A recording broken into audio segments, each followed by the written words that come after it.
Vinnie Johnson, aka The Microwave, picked up the nickname The Microwave for his ability to heat up an offense by scoring both fast and frequently when inserted into the ballgame, excelling on offense with his ball handling and ability to get off his own shot in lots of different situations, being the perfect weapon off the bench with the bad boy Pistons teams that he would help win 2 NBA championships, being a key part of both runs, with the most memorable moment being against Portland hitting the game winner to win the NBA title. This is a look back on Vinnie the Microwave Johnson's career. Vinnie Johnson was born and raised in Brooklyn, New York, where Johnson grew up playing basketball on legendary New York sites such as Rucker Park, developing his game and idolizing Earl Monroe. Vinnie Johnson would play his high school ball at Franklin Delano Roosevelt High School in Brooklyn, but was not making much headway recruiting-wise until a summer tournament where Johnson elevated his play against competition that was going to most larger colleges, and in attendance was McLennan Community College's head coach, who went on to convince him to come to Waco, Texas to play his college ball. Vinnie Johnson, while at MCC, excelled over his 2 seasons, leading the team to the NJCAA tournament while averaging 29 points per game his sophomore season, being named Junior College All-American for his play. And afterwards, many colleges would come after Vinnie Johnson in recruiting, but he would remain in town joining Baylor as he had grown to like the community of Waco that had embraced him.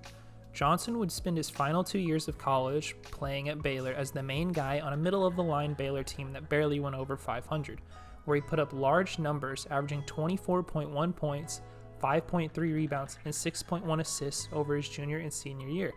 And by the end, Vinnie Johnson was leaving as one of Baylor's all-time greats, still holding school records like points per game in a season and over a career, while also holding the record for most points in a game with 50 against TCU.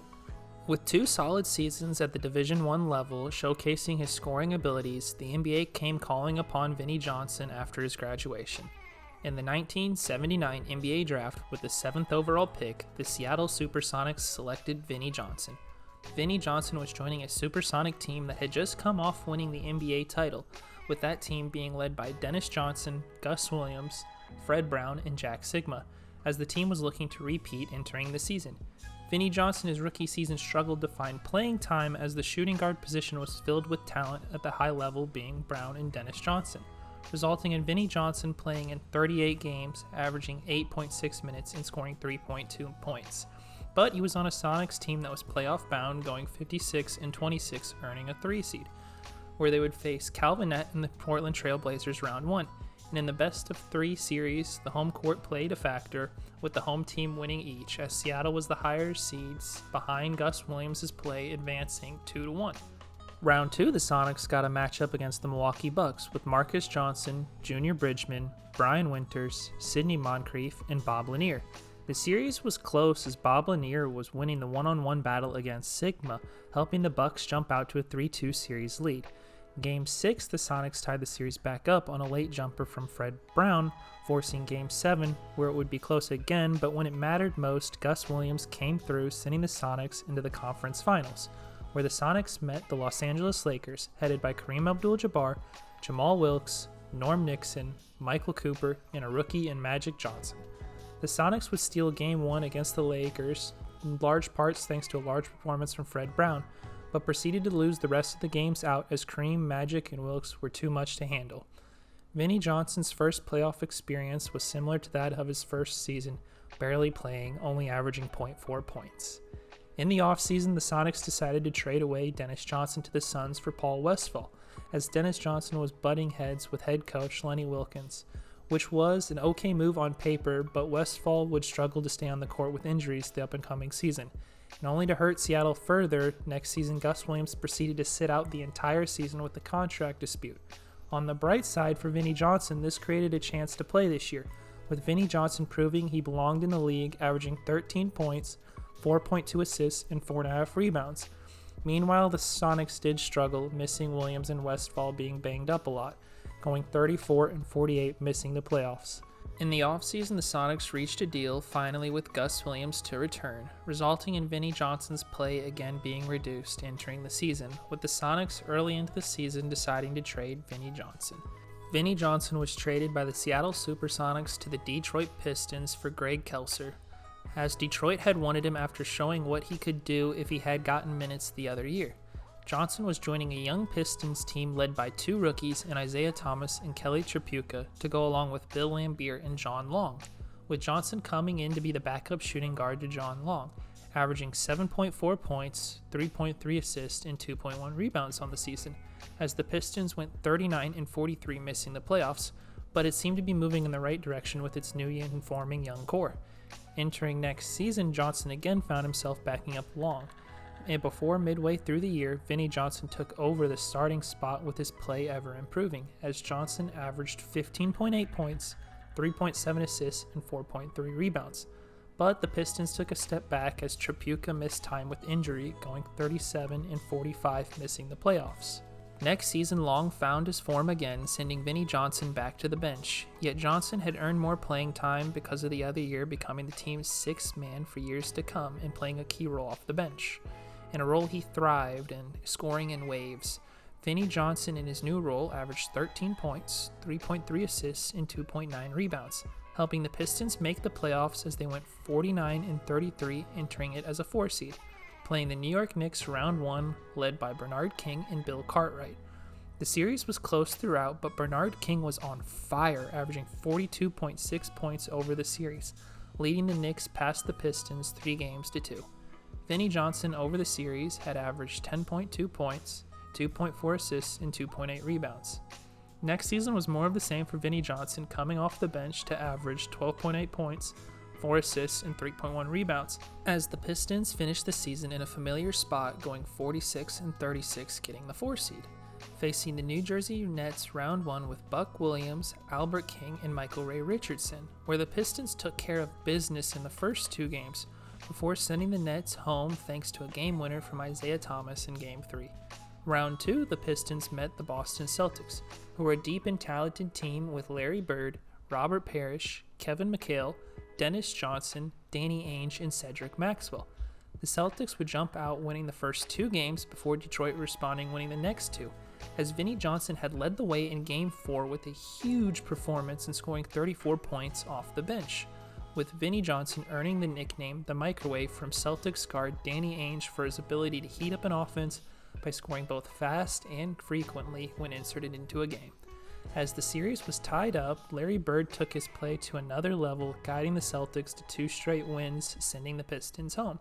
Vinnie Johnson over this postseason, and in particular against Boston, had elevated his play, averaging 14.2 points, 3 rebounds, and 3.2 assists. In the offseason, the Detroit Pistons hit in the draft, selecting Joe Dumars, who'd help the team down the line. Vinnie Johnson the next season averaged 13.9 points, 3.4 assists, and 2.9 rebounds, again helping the Pistons go 46-36, but entering the playoffs this time as a 5 seed, getting a series against Dominique Wilkins and the Atlanta Hawks. And over this series, the Pistons could not slow down Wilkins, as he would lead the Hawks to a gentleman's sweep over the Pistons. Vinnie Johnson over the series had averaged 12.8 points, 4.3 rebounds, and 2.8 assists. In the offseason, the Detroit Pistons knew they had to shake things up after getting sent home early again in the playoffs, and the first move of which improving the team was trading for a disgruntled, high-scoring star in Adrian Dantley, sending away Kelly Tripucka. Second of which was finding a steal in the draft, selecting Dennis Rodman. And lastly, the Pistons traded away John Long in order to free up Joe Dumars more. The move also helped Vinnie Johnson earn more time, increasing his numbers to 15.7 points, 3.8 assists, and 3.3 rebounds off the bench. And Johnson's play with all the moves had paid off, with the team going 52-30, making the playoffs as a 3 seed, where the Pistons took care of business round 1, sweeping the Bullets with Moses Malone and Jeff Malone, as Johnson led the way for the Pistons in the final game, scoring 21 points. Round 2, the Pistons met the team that had sent them home the prior year in the Atlanta Hawks, where the new and improved Pistons did what it was supposed to do, winning the series 4-1 as Isaiah Thomas led the way, and the Pistons were growing their reputation for being a physical team to play against. In the Eastern Conference Finals, the Pistons met the Boston Celtics, who looked similar to their prior playoff matchup, for the most part, as Bill Walton was now there instead of Cedric Maxwell. The Celtics won the first 2 games before the Pistons responding, winning the 2 games of their own, tying the series up, behind some physical play from the Pistons starting to become the bad boy Pistons. In Game 5, it looked like the Pistons were going to win their third straight, being up 1 having the ball with 5 seconds left, before Thomas rushed to inbound the pass, resulting in Bird stealing the ball and Dennis Johnson hitting the game-winning shot. Game 6, the Pistons tied the series back up behind Vinnie Johnson's team-high 24 points. Game 7 was close, but a big performance from Larry Bird had sent the Pistons home. Over the run to the Eastern Conference Finals, Vinnie Johnson had averaged 14.7 points, 4.1 assists, and 2.9 rebounds. As next season came around, Vinnie Johnson took a slightly smaller role coming off the bench, averaging 12.2 points, 3.3 assists, and 2.8 rebounds, with the Pistons improving, going 54-28, embracing the physical play and the villain role going forward, again meeting the Washington Bullets round 1, where the Pistons jumped out to a 2-0 lead before the Bullets stunned the Pistons, winning the next 2 games behind big games from Moses Malone and Jeff Malone, creating a winner-go-home Game 5, where the Pistons survived the scare of the Bullets shutting down Jeff Malone, advancing to the next round to meet the Chicago Bulls, headed by Michael Jordan and Charles Oakley, along with 2 rookies in Scottie Pippen and Horace Grant, where Jordan played great but did not have much support as the Pistons won the series 4-1, making it back to the Eastern Conference Finals, and faced none other than the Boston Celtics. This series again was another battle back and forth, with the series being tied up after 4 games. Game 5 was in Boston, but things were different this go-around as the Pistons would win behind a big performance from Isaiah Thomas. Game 6 was close, but when it mattered most, Vinnie Johnson came through again, leading the team with 24 points as he came off the bench, sending the Pistons into the NBA Finals to meet the Los Angeles Lakers, headed by Magic Johnson, James Worthy, Byron Scott, and Kareem Abdul-Jabbar, where the series was back and forth, with the Pistons taking a 3-2 lead, needing one more win to become the NBA champs. But in Game 6, Thomas injured his ankle, with the game appearing to be out of reach for now. But Thomas proceeded to play, putting up one of the toughest playoff performances of all time, getting hot, playing on one ankle, limping everywhere. The Pistons were up late in the game, needing a defensive stop before a questionable foul call on Lambeer, sending Kareem to the line, who hit both of his free throws, winning the game. Game 7 was another close one at times, but Thomas was clearly still reeling from the ankle injury as the Lakers went on to win the NBA title. Over the run to the NBA Finals, Vinnie Johnson had averaged 10.3 points, 3.3 rebounds, and 1.9 assists. The Detroit Pistons entered the next season as title favorites, but found themselves struggling early on, with Adrian Dantley's playing time being reduced for Dennis Rodman's, starting a rift with Dantley and the team, with Dantley even beginning to butt heads with Isaiah Thomas. So the Pistons decided to trade Adrian Dantley for another disgruntled star in Mark Aguirre. The trade would pay off as the Pistons went 63-19, as Vinnie Johnson on the year averaged 13.8 points, 3 assists, and 3.1 rebounds. Round 1 of the playoffs, the Pistons met the Boston Celtics, who were without Larry Bird, who was injured, resulting in the Pistons sweeping the Celtics as Vinnie Johnson finished them off in Game 3 as a game-high 25 points. Round 2, the Pistons faced the Milwaukee Bucks, headed by Terry Cummings and Ricky Pierce, but Cummings could only go for one game, resulting in another Pistons sweep, creating an Eastern Conference Finals matchup against the Chicago Bulls.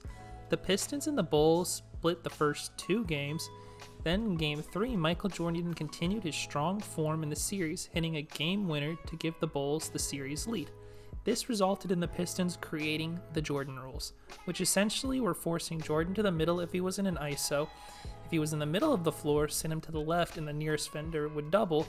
Purposely go out of your way to set screens on Jordan on offense, and anytime Jordan drove down the lane, send him to the floor, resulting in the Pistons winning the next 3 games, making it into the NBA Finals, creating a rematch of the Pistons versus the Lakers. Behind good defense, the Pistons won Game 1. Game 2, Joe Dumars took over, with the Pistons going up 2-0 as Magic Johnson picked up a hamstring injury, with the Pistons then forcing their physicality towards James Worthy, resulting in a sweep and the NBA title. Vinnie Johnson and the Bad Boy Pistons were now NBA champs. Over the run to a ring, Vinnie Johnson had averaged 14.1 points, 2.5 assists, and 2.6 rebounds. The Detroit Pistons entered next season looking to repeat, where Vinnie Johnson's role changed again as Dennis Rodman had replaced Mark Aguirre in the starting lineup, meaning Mark Aguirre was the go-to guy in the second unit on the offense. seeing Johnson's numbers dip to 9.8 points, 3.1 assists, and 3.1 rebounds. Meanwhile, the Pistons went 59-23, getting the 1 seed. Round 1, the Pistons swept Reggie Miller and the Pacers. Round 2, the Pistons met the New York Knicks, headed by Patrick Ewing, Charles Oakley, and Mark Jackson. Ewing had a strong series against the Pistons, but the Pistons had more depth that New York couldn't match up with as the Pistons advanced 4-1, getting another Eastern Conference Finals matchup against the Chicago Bulls, where the Jordan rules no longer worked as Michael Jordan had added weight in the offseason and increased his stamina. On top of this, Scottie Pippen had improved to become an all-star caliber player, helping to create a tightly contested contest that would go the distance to Game 7, where the Pistons beating up on Pippen throughout the series had seemed to catch up to him, as he struggled to go with a migraine issue, resulting in the Pistons winning that game soundly, making it to the NBA Finals, this time to face the Portland Trail Blazers headed by Clyde Drexler, Jerome Kersey, and Terry Porter. As Detroit would take Game 1 before the Portland Trail Blazers took Game 2, handing Detroit its first home loss of the playoffs, tying the series up heading to Portland. Going back to Portland, Lambeer outplayed their bigs by being physical and outsmarting them, and a hot hand from Joe Dumars had won Game 3 on the day his father had passed away. Game 4, the Pistons held on to another victory late as Danny Young's buzzer beater was after the horn, only needing one more win to become back-to-back champs. The game was close throughout, but in came the microwave who got hot at the end of the game, and when Vinnie Johnson is hot, you feed him the ball. The game would be tied up late, where in the clutch moment, the ball went to Vinnie Johnson, where he'd come through, hitting the game winner with 0.7 of a second left, making the Detroit Pistons back-to-back NBA champs. Vinnie Johnson, over the run to becoming a champion again, had averaged 10.3 points, 2.7 assists, and 2.8 rebounds. As the next season came around, the same core remained to go for a three-peat, with Vinnie Johnson continuing his strong form off the bench to average 11.7 points, 3.3 assists, and 3.4 rebounds.